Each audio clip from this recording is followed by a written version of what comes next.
kuko hari ibintu Imana ikoze ku buzima bwawe kandi bikoreye kwiyubahisha.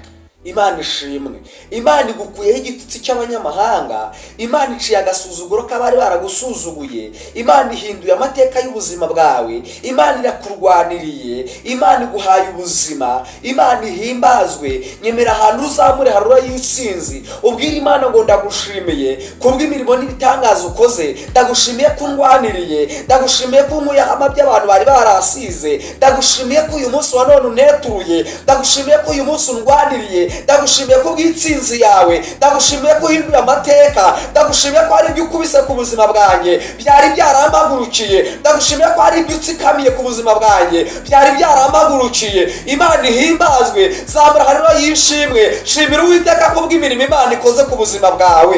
Ese umwande subscribe yibuwabi amafaranga mwatse kandi ndabakunda murabizi.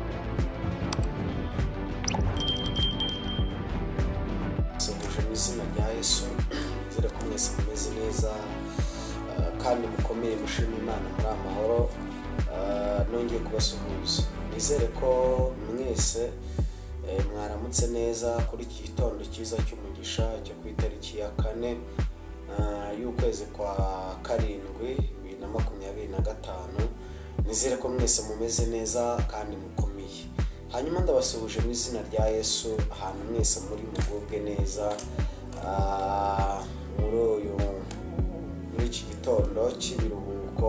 Bamwe ntago bari mu kazi, bamwe bari mu biruhuko, abandi nabo uyu munsi ni konje, ni umunsi mwiza. Rero ntekereza ko mwese mumeze neza kandi mukomeye. Rero mbanje gushimira buri wese wakanze subscribe kuri iyi channel.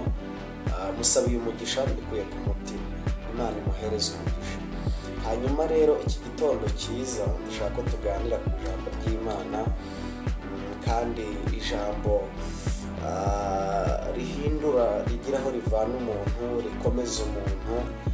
Iki gihe hariho ibica abantu intege, hariho ibicogoza abantu, hariho ibituma abantu basubira inyuma, kandi iki cyari cyo gihe cyo gukomera kugira ngo ahubwo tubashe kugera aho Imana yagambiriye ko tugomba kugera. Rero iki gitondo rero mbanje kubasuhuza kandi mbifurije amahoro y'Imana. Abameze neza namwe mukomeze kugubwa neza, abatameze neza namwe muraza kumera neza. Muri iyi si bibaho cyane, bari uruvange. Usanga umuntu aka kanya ameze neza, mu kandi kanya ugasanga ararwaye. Mw'isi bibaho cyane, ariko mwese reka mbabwire ngo muri buze kumera neza. Ni wizera aya magambo ngiye kukubwira uraza kumera neza. Imana ibahereze umugisha. Hanyuma reka dutangire dusenga, hanyuma undi tubone kuganira n'ijambo ry'Imana. Mana uri data wa twese mwiza, uri Imana y'amahoro, uri Imana ikomeye, Imana ivuga bikabategeka bigakomera, Imana y'urukundo rwinshi, Imana y'inyembabazi, Imana irwanikanesha. Ushoboye byose Mana, nta kibasha kurogoya umugambi wawe. Waraturemye uturemera imirimo myiza muri Kristo Yesu. Iyo witegure kuva kera kugira ngo tuyigenderemo, turi abana bawe Mana. Iki gitondo rero cyiza cy'umugisha turagushimiye. Tugushimira uburyo waturinze muri ijoro ry'icuraburindi twari turimo. Hari abatagira amahirwe yo kuramuka, ariko twebwe databuja wera twagira amahirwe yo kuramuka amahoro. Izina ryawe rihimbazwe. Hanyuma rero turagushimiye umwanya tugiye kumva ijambo ryawe Mana. Ntabari twebwe aho izina ryawe riba ryo rihabwa icyubahiro. Dufashe rero bwiza bw'Imana bane natwe, kandi gukomera kw'Imana isumba byose bwo ubuzima bwacu, mu izina rya Yesu Kristo, amen. Niba Imana yakurinze ukaba waramutse amahoro, uze kunyemerera ntutambuke utanditse muri comment ngo amen. Ntutambuke utanditse muri comment ijambo amen. Niba Imana yakurinze ukaramuka amahoro, wowe unkurikiranye uze kunyandikira ijambo rivuga ngo amen. Hanyuma reka dusome ijambo ry'Imana kugira ngo tubashe kuganira. Turasoma Abami ba mbere ibice bya 18, ibice bya 18 guhera ku murongo wa 36. Hanyuma twumve icyo Imana ivugana natwe mu ijambo ryayo. 36 aravuze ngo nuko agejeje igihe cyo gutamba igitambo cya nimugoroba, Eliya umuhanuzi yegera igicaniro aravuga ati, Uwiteka Mana ya Aburahamu na Isaka na Isiraheli, uyu munsi bimenyekane ko ari wowe Mana mu Bisiraheli, kandi ko ndi umugaragu wawe, nkaba nkoze ibyo byose kubw'ijambo ryawe. Amen. Reka twongere dusubiremo ijambo ry'Imana. 36 aravuze ngo, nuko agejeje igihe cyo gutamba igitambo cya nimugoroba, Eliya umuhanuzi yegera igicaniro aravuga ati, Uwiteka Mana ya Aburahamu na Isaka na Yakobo, uyu munsi bimenyekane ko ari wowe Mana mu Bisiraheli, kandi ko ndi umugaragu wawe, nkaba nkoze ibi umugaragu wawe, nkaba nkoze ibyo byose kubw'ijambo ryawe. Amen. Iki cyari igihe Eliya yazamukanaga n'abahanuzi ba Bali ku musozi. Hanyuma ngo bageze ku musozi ngo habanza abahanuzi ba Bali ngo basana igicaniro. Ngo bamaze gusana igicaniro ngo bahamagara Imana yabo, ngo Imana yabo irabihorera. Imana yabo ngo iraceceka. Eliya ngo akajya ababwira ati, ahari wenda mwice bagure, birashoboka yuko Imana yanyu ishobora kuba yasinziriye, cyangwa se Imana yanyu ishobora kuba wenda yagize gute, yahunikira itari kumva. Abahanuzi ngo ba Bali barice bagura, ngo Imana yabo yanga kumanura umuriro ngo igicaniro kigire gute, cyake, cyangwa se igitambo cyake. Bibiliya ivuga ngo iki? Dusomye 36 haravuze ngo, nuko Eliya yegera igicaniro. Haleluya.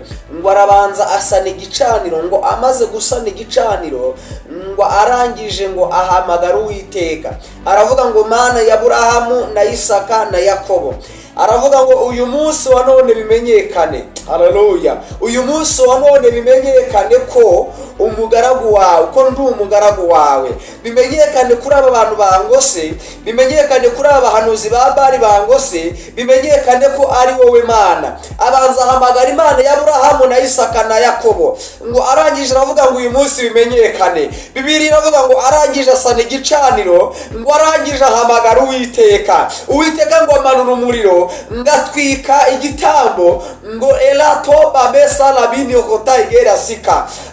Ijambo nkuzaniye ijambo rivuga ngo uyu munsi wa none bimenyekane ku buzima bwawe, uyu munsi wa none bimenyekane ko wasenze Imana. Birashoboka ko ushobora gusenga igihe kirekire, ariko abantu bajya kubona akabona nta mpinduka. Uyu munsi Imana igukorera igitangaza cemeza abantu kuba wasenze. Uyu munsi Imana igukorera igitangaza cemeza abanyamahanga aho uba wagiye. Imana ihimbazwe. Bibiliya iravuga ngo arangije afata abahanuzi, ngo abamanukana ku kagezi kitwa Sheri, ngo arangije afata abahanuzi ba Bali bose abatsindayo. Imana ishimwe. Uyu munsi wa none bimenyekane ko wasenze Imana.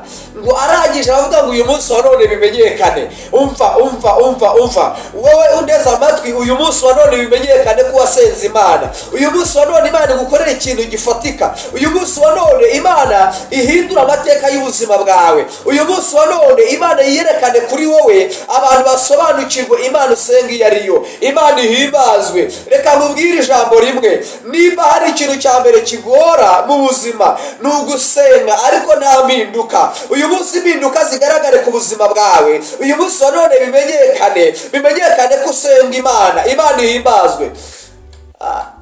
Maze igihe ntekereza aka kantu, ndavuga ngo igihe cyose umuntu ababona yagiye gusenga ariko bakabona nta mpinduka, ntabwo abantu bemera yuko bagiye gusenga.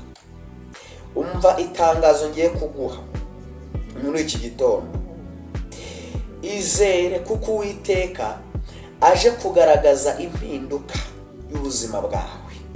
Wajyaga ugerageza bikanga, wakoraga ukabona ntibikunda, ariko nguha itangazo rivuga ngo onibe la sara binikontabemo edrar. Uyu munsi Imana ije guhindura ibihe ku buzima bwawe. Uko abantu bakubonaga Imana ije kubihindura. Bibiliya ivuga neza, iravuga ngo kuko wakunze gukiranuka, Imana ishimwe, ukanga ubugome bw'iyisi, nicyo gituma Uwiteka ahagurutse ku buzima bwawe aje gukora. Bibiliya iravuga ngo kubwo kunyagwa k'umunyamubabaro no kubwo gusuhuza umutima k'umukene, Imana irirahira iraza gushyira mu mahoro abo bacunira ingoni. Umva, ihangane, Imana irakuzi. Ayitopa lilisana bimu onema. Ihangane, Imana ije guhindura ibihe ku buzima bwawe. Imana ije kukurwanirira. Hari ibyo warwanaga nabyo ukabona ntihatsinze, hari ibyo warwanaga nabyo ukabona ntago bihinduka, hari ibyo warwanaga nabyo ukabona nta cyerekezo. Ariko uyu munsi hari itangazo rivuga ngo Imana ije kuguha icyerekezo cy'ubuzima cyanyacyo kandi gifatika. Haleluya. Imana ije guhindura ubuzima bwawe. Wakora gukabona ntibikunda, Imana ije gukura inyatsi mu biganza byawe. Wasaga naho wari uri mu kaziga. Dope ela bini elonsamemo edrai. Ariko umva itangazo nguhaye.